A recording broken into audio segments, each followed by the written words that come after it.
এদেশে সাম্য সামাজিক মর্যাদা ন্যায় বিচার প্রতিষ্ঠা করার জন্য এদেশে ইসলামী আইন বাস্তবায়ন করা একান্ত প্রয়োজন।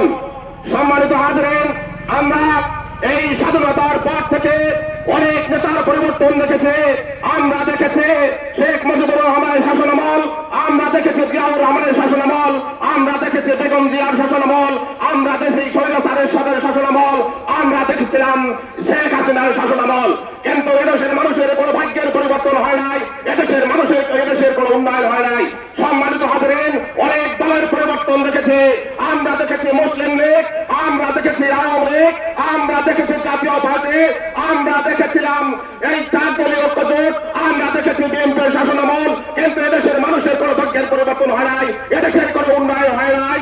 এদেশে আমরা পাকিস্তানের অধীনে থেকেও এদেশে সাম্য সামাজিক মর্যাদা প্রতিষ্ঠা হয় নাই।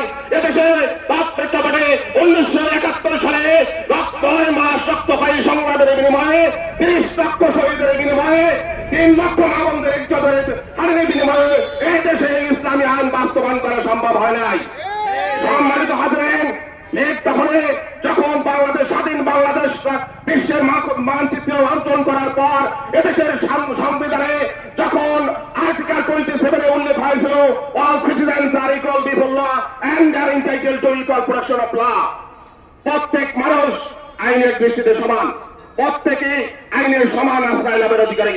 কিন্তু এই সংবিধানের আর্টিকেলের 27, এই কনস্টিটিউশনের 27 যখন বাস্তবায়ন হচ্ছিল না, এদেশে যখন সাম্য সামাজিক মর্যাদা প্রতিষ্ঠা হয় নাই, তখন মরহুম পীর সাহেব চৌরায় এই 1987 সালে এদেশের ন্যায় বিচার প্রতিষ্ঠা করার জন্য, ইসলামী হুকুমত কায়েমের জন্য 1987 সালে এই দলটি প্রতিষ্ঠা করেছেন।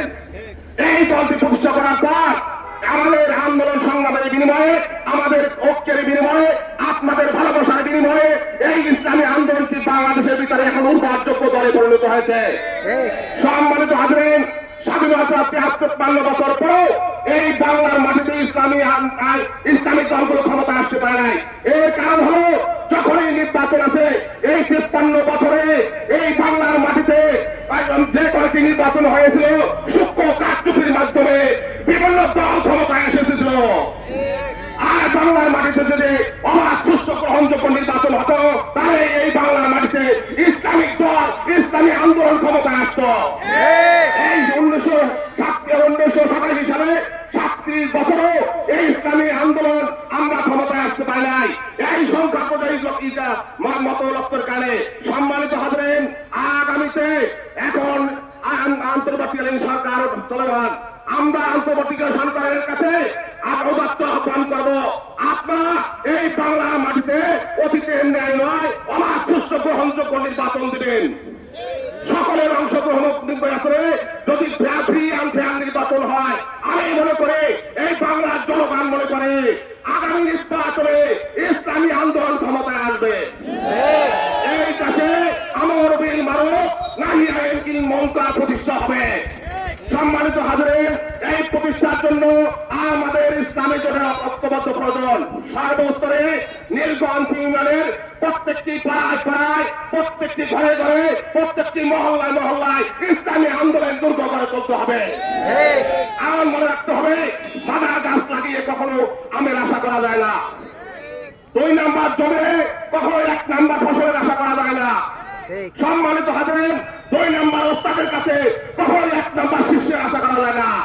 অতএব বাংলাদেশে যে সমস্ত দল আছে, এই সমস্ত দলের কাছে বাংলার মুসলমানদের নিরাপত্তা আদায় করা যায় না।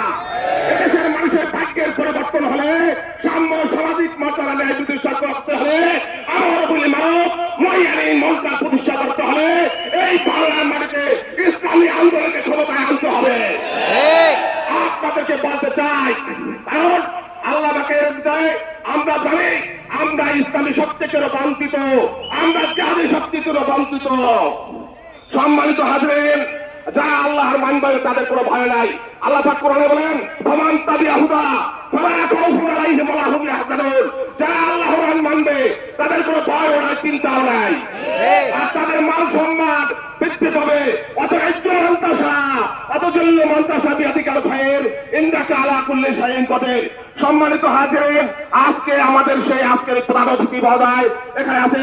আমি আপনাদেরকে একটা মেসেজ দিতে চাই, আর অন্য কোন দল বিভিন্ন দল এখন আতঙ্কিত অবস্থায় আছে। আমাদের ইসলামী আন্দোলন পটুয়াখালী 4 আসরে আগামী নির্বাচনে মুফতি হাবিবুর রহমানের নেতৃত্বে আমরা সংসদ সদস্য হিসেবে পেতে চাই। সম্মানিত হাজিরিন, সেই লক্ষ্যে আপনারা কাজ করবেন, আপনাদের কাজের প্রতি আরো বেড়ে দেবেন। সেই এমপি হলে তাহলে আমরা সংসদে মন্ত্রিত্ব দেব। সম্মানিত হাজিরিন, সকলকে অসংখ্য ধন্যবাদ জানিয়ে আজকে প্রধান অতিথি মহোদয়ের সুস্বাস্থ্য দীর্ঘায়ু কামনা করে সকল দায়িত্বশীল বন্ধুদের সুস্বাস্থ্য এবং সুস্থতা কামনা করে আপনাদেরকে অসংখ্য ধন্যবাদ জানিয়ে আমার সংক্ষিপ্ত আলোচনা শেষ করছি। ওয়াকিল দাওয়ানা আলহামদুলিল্লাহি রাব্বিল আলামিন।